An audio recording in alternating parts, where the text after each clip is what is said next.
Any extreme level நான் இந்த குழந்தைக்காக நான் ஃபைட் பண்ணுவேன். இந்த குழந்தைக்கு அப்பா மாதம்பட்டி ரங்கராஜ். அதை நான் ஏன் நான் ரிலீவ் பண்ணணும்? இது வந்து அவரோட குழந்தைங்க, நான் ஏன் ரிமூவ் பண்ணணும்?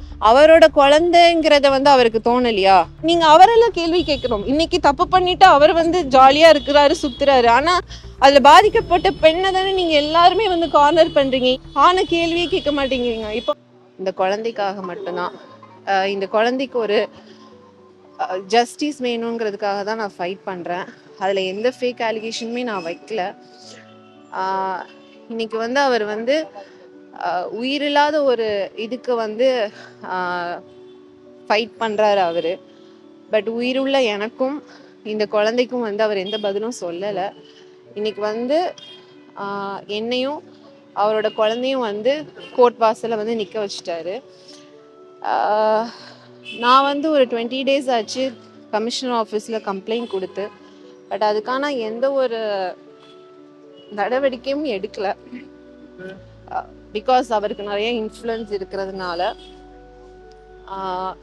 வெளியே வந்து அவர் வந்து நிறைய பேர்கிட்ட வந்து சொல்கிறாரு, இந்த மாதிரி நான் இவங்களுக்கெல்லாம் ஃபுட் பண்ணியிருக்கேன், ஜட்ஜுக்கு ஃபுட் பண்ணியிருக்கேன், நிறைய செலிபிரிட்டிஸ்க்கெலாம் பண்ணியிருக்கேன், ஸோ என்னை எதுவும் பண்ண முடியாதுங்கிற மாதிரி வெளியே பேசிகிட்டு இருக்காரு. காசு பணம் இருந்தால் என்ன வேணாலும் பண்ணலாம், தப்பு பண்ணிட்டு எஸ்கேப் ஆகிலாம் நினைக்கிறாங்க. பட் நான் வந்து ஜஸ்டிஸ்க்காக மட்டும்தான் போராடுறேன். 20 days ஆச்சு கமிஷன் ஆஃபீஸ்லேருந்து எனக்கு எந்த ஒரு ரெஸ்பான்ஸும் வரல. எம்ஆர்சி நகர்லேருந்து ஃபோன் பண்ணுறாங்க, இந்த கம்ப்ளைண்ட் வந்து எங்களோட ஸ்டேஷனுக்கு இது தாண்டி வராது அப்படின்றாங்க. அங்கேருந்து அடையாருக்கு ட்ரான்ஸ்ஃபர் பண்ணுறேன்றாங்க. அடையார்லேருந்து கால் பண்ணுறாங்க, இது வந்து எங்கள் இது ஜுடிஷியரியில் வராது, நாங்கள் வந்து திருவான்மியூருக்கு ட்ரான்ஸ்ஃபர் பண்ணுறோன்றாங்க. திருவான்மியூர்லேருந்து கால் பண்ணுறாங்க, இது எங்களுக்கும் வராதுன்றாங்க. இப்படி வந்து என் கம்ப்ளைண்ட் இப்போ வந்து எங்கே இருக்குன்னு எனக்கு தெரியல. ஸோ ஆக மொத்தம் என்னை வந்து நான் கொடுத்த கேஸ்க்கு இன்னுமே வந்து எனக்கு வந்து ஒரு ஜஸ்டிஸ் கிடைக்கல. ஸோ அதுக்காக நான் வெயிட் பண்ணிகிட்ருக்கேன், ஃபைட் பண்ணிகிட்ருக்கேன்.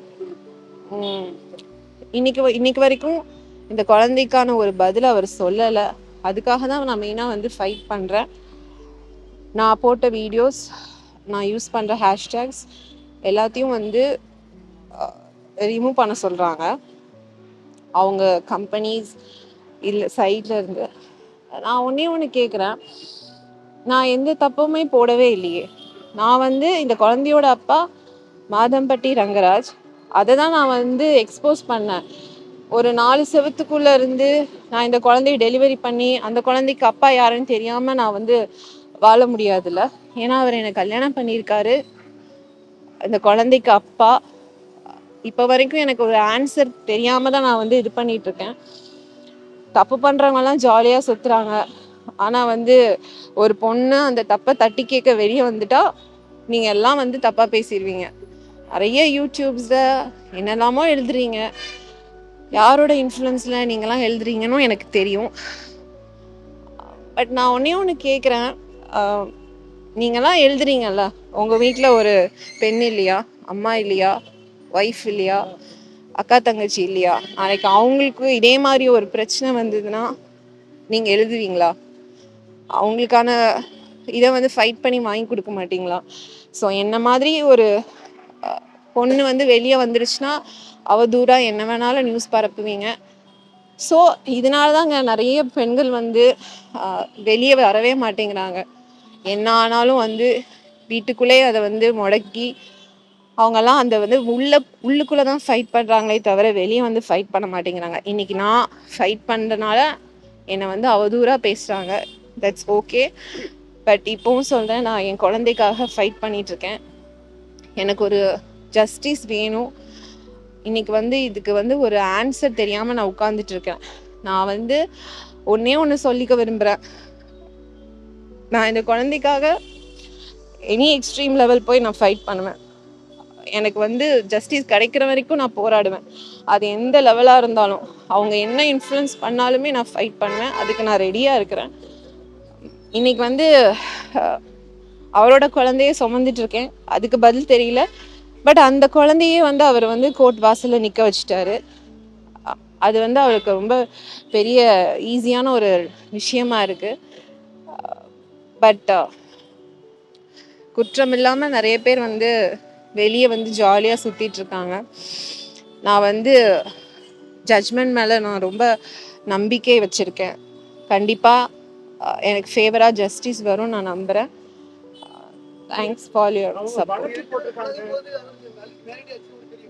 இல்லைங்க, நான் இப்போதைக்கு எதுவுமே சொல்ல வேண்டாம். ஏன்னா எனக்கு இப்போ வந்து இல்லை, நான் வந்து என்ன கேட்குறேன்னா இந்த குழந்தைக்கு ஒரு ஜஸ்டிஸ் வேணும்னு தான் நான் கேட்குறேன். வேற நான் எதுவுமே கேட்கல.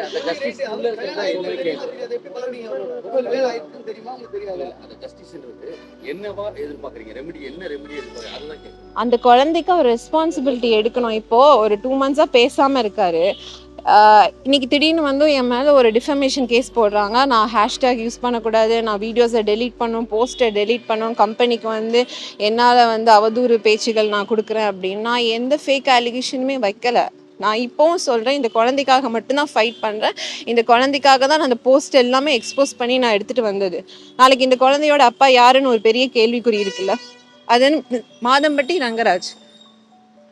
அதை நான் வெளியே எடுத்துகிட்டு வந்தால் என் மேலே வந்து நான் ஃபேக் அலிகேஷன் போடுறேன் அப்படின்னு சொல்லிட்டு என்ன அவர் தானே எம்டி சார். நான் வந்து அவரை தானே கல்யாணம் பண்ணார் என்ன. ஸோ அந்த இதை நான் ஹேஷ்டேக் யூஸ் பண்ணேன். நான் வந்து தப்பாகவே எதுவுமே நான் போடவே இல்லையே. ஸோ இன்னைக்கு வந்து அதை வந்து ஒரு பெரிய இஷ்யூ இல்லை. நான் என்ன கேட்குறேன், இல்லை இப்போ வந்து அவர் வந்து டிஃபேம் போட்டு ஒரு நோட்டீஸ் அனுப்புகிறாரு. ஏன் அதை வந்து அவரோட இல்லை ஒரு நிமிஷம் அவரோட குழந்தைங்கிறத வந்து அவருக்கு தோணலையா? இப்போ நான் அலிகேஷன் போடுறேன்னு சொல்லிட்டு என்னை வந்து கார்னர் பண்ணுறீங்க. பட் அது வந்து அவரோட குழந்தை அப்படிங்கிறது அவருக்கு அது மைண்டில் ஸ்ட்ரக் ஆகவே இல்லையா? நான் வந்து அடுத்து அதான் சொன்னேன், நான் எனி எக்ஸ்ட்ரீம் லெவல் நான் இந்த குழந்தைக்காக நான் ஃபைட் பண்ணுவேன். அது நான் வந்து நான் ஏன் ரிமூவ் பண்ணணும்? இது வந்து அவரோட குழந்தைங்க, நான் ஏன் ரிமூவ் பண்ணணும்? நான் அதை வந்து எக்ஸ்போஸ் பண்ணியிருக்கேன், நான் பப்ளிக்காக அதை எக்ஸ்போஸ் பண்ணியிருக்கேன். இந்த குழந்தைக்கு அப்பா மாதம்பட்டி ரங்கராஜ், அதை நான் ஏன் நான் டெலீட் பண்ணணும் சொல்லுங்க. ஒவ்வொரு வரியிலையும் எனக்கு குழந்தைக்காக போராடுறேன். பட் அந்த அதுதான் இல்ல, நீங்க அவரெல்லாம் கேள்வி கேட்கணும். இன்னைக்கு தப்பு பண்ணிட்டு அவர் வந்து ஜாலியா இருக்கிறாரு, சுத்துறாரு. ஆனா அதுல பாதிக்கப்பட்ட பெண்ணை தானே நீங்க எல்லாருமே வந்து கார்னர் பண்றீங்க. ஏன் ஒரு ஆணை கேள்வியே கேட்க மாட்டேங்கிறீங்க? இப்போ சாரும் சொல்றாரு